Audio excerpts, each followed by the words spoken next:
Hello everyone, welcome to my nookery, and my name's Linda and I'm based here in Warrington in the UK.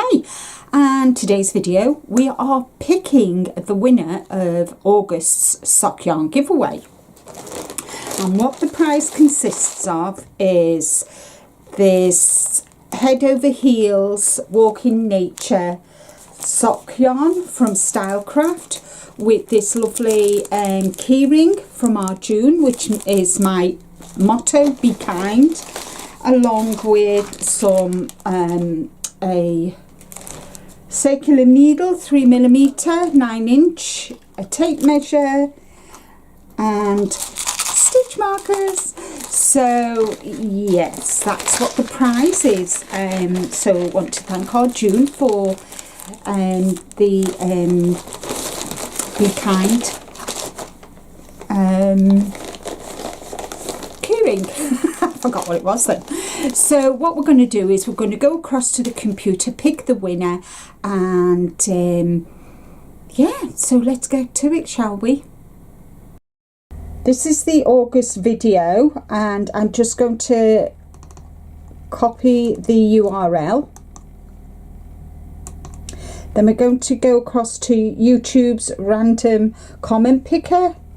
I'm going to pop it in there, paste, and what was the colour? Sock, the word one. So we want to add comment replies, filter for duplicate users, and the word was sock. How very original, Linda, sock.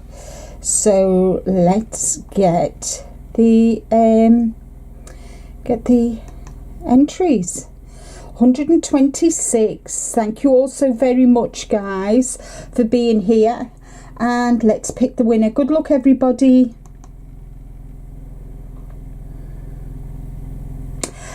Carol or Alanis, if I've butchered your name, I'm so sorry, but congratulations, Carol, you're the winner. Hi Linda, what a pretty colour you chose. I love sock patterns, so congratulations, Carol. Congratulations, Carol. If you will email me at this address with your postal address, I will get your prize out to you. So congratulations. Thank you to each and every one of you who took part. There will be a new one in September, and September's a special one because it's my birthday month. It's my birthday in September, so I've got a special sock yarn giveaway for September. I want to thank each and every one of you for being here, for your support, for welcome to all my new subscribers. I hope you enjoy my content, and I hope you love being here. And also I want to thank my long-standing subscribers who have been with me for a long time, so thank you everybody. So that's all from me for today. The winner has got Carol. You've got 7 days to reply to this email, to this video. If I've not heard from you after 7 days, I will pick another winner. So good luck everybody, take care, stay safe, but more importantly, as I always say, be kind to you. And until the next video, guys, bye for now.